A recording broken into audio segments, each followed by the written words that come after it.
Kita akan kembali pertanyaan berikutnya datangnya dari Adi Darmadi dari Bekasi. Pertanyaannya adalah mengenai pengajian Jasul Isnin. Tadi malam ada beberapa hal yang ingin saya tanyakan ya Habib.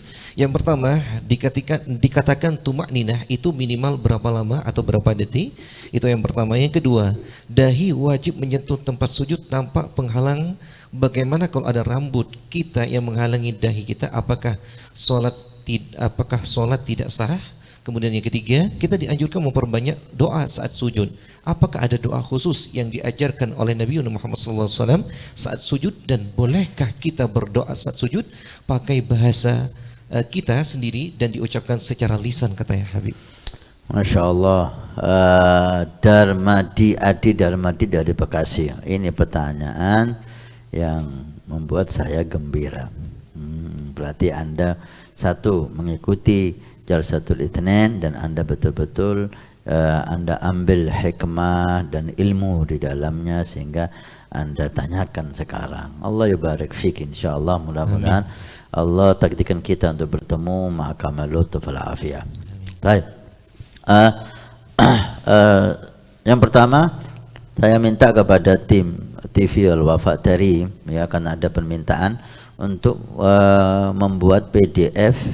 Mungkin insya Allah sudah ada itu PDF hadis Nurul Iman, dicantumkan di setiap acara live Jalsatul Itsnain, dicantumkan di YouTube-nya itu, sehingga ketika para pemirsa ingin memiliki hadisnya tinggal dicetak linknya itu langsung diarahkan ke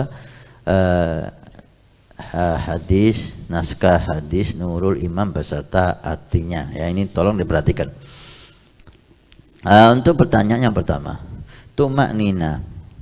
Tumak nina itu adalah sukun ba'dal harakah. Diam setelah kita bergerak. Artinya sholat itu kan ada gerakan. Ada yang berdiri, ada ruku. Setelah kita bergerak, berpindah dari posisi berdiri ke ruku, selesai ruku, diam sejenak sebelum kita berdiri i'tidal. Diam sejenak, semuanya diam, anggota badan kita semua diam, itu namanya tumak nina. Berapa lama? Tumak nina itu ulama mengatakan seperti kita membaca subhanallah, subhanallah, sekitar 5 detik. Kalimat subhanallah selesai, udah. Itu kewajiban tumak nina kita. Kalimat kalau kita baca 3 subhana rabbiyal azimi wa bihamdi, itu udah lebih jadi tumaknina satunya. Apalagi sunnah kita baca 3 kali, satunya udah lebih dari tumaknina. Ini yang pertama. Kemudian yang kedua, tentang dahi yang wajib menyentuh tempat sujud, ya, tidak boleh ada penghalang. Nah, maksudnya dahi di sini ini sangat indah sekali pertanyaan ini. Bukan dahi semuanya. Dahi kita kan ini ya, dari sini, sini kan. Bukan dahi semuanya yang harus kena tempat sujud. Dahi walaupun 1 titik itu udah cukup. Artinya, untuk laki, ketika ada rambut di sini, ikut kita buat sujud, nggak ada masalah, kan masih ada sebelah sini kena, masih ada yang sini juga, gitu loh. Yang tertutup hanya 1 rambut, hanya 2 rambut, 5 rambut, 10 rambut, nggak ada masalah.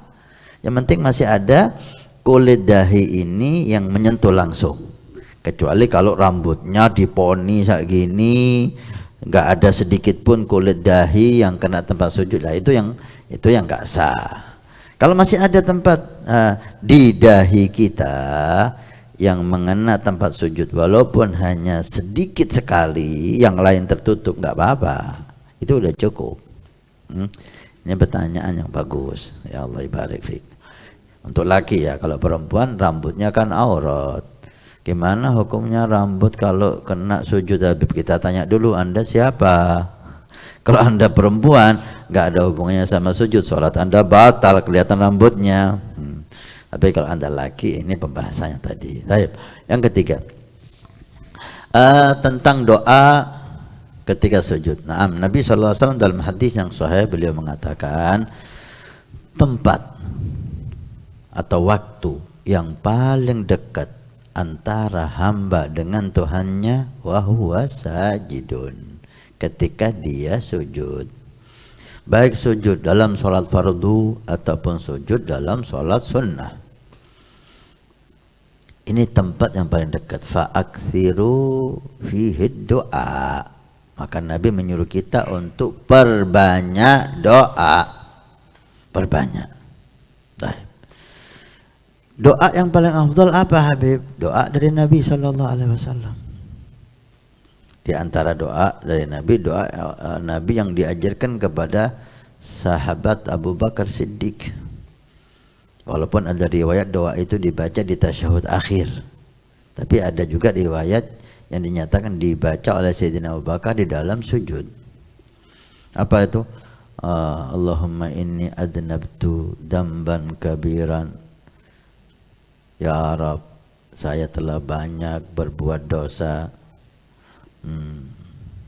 Doa cukup panjang, nanti insya Allah kita akan buat doa ini khusus, doa Sayyidina Abu Bakar yang diajari Nabi Muhammad.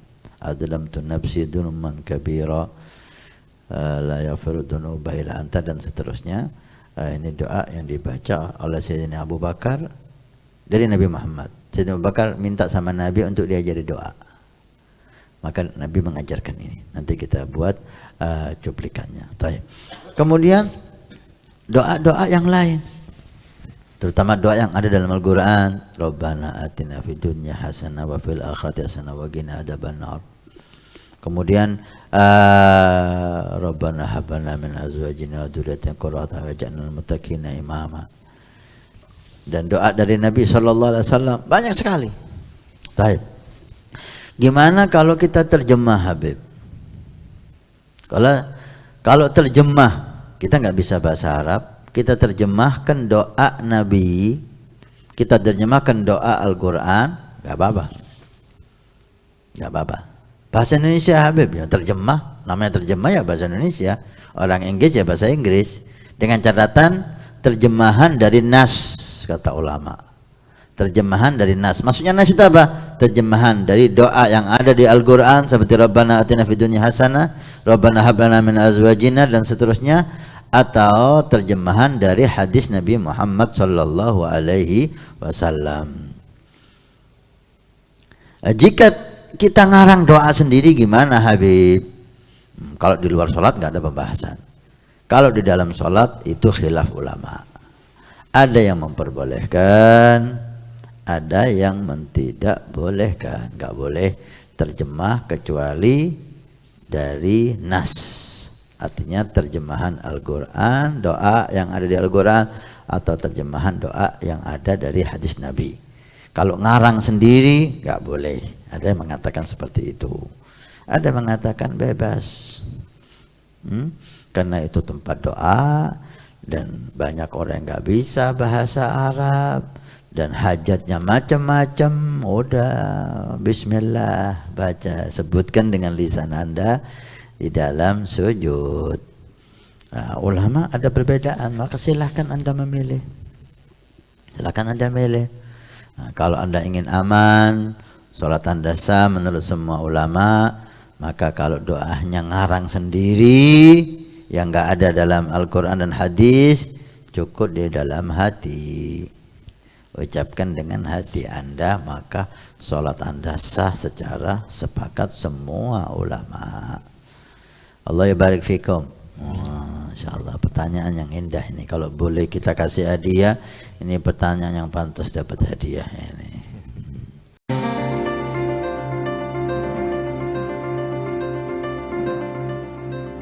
Nabi bersabda, "Man bana masjidan banallahu baitan fil jannah." Siapa yang ikut membangun masjid, maka Allah akan membangunkan rumah di surga. Pondok Pesantren Nurul Iman akan membangun masjid 2 lantai plus aula. Maka kami mengajak untuk kita dan Anda mendapatkan rumah di surga.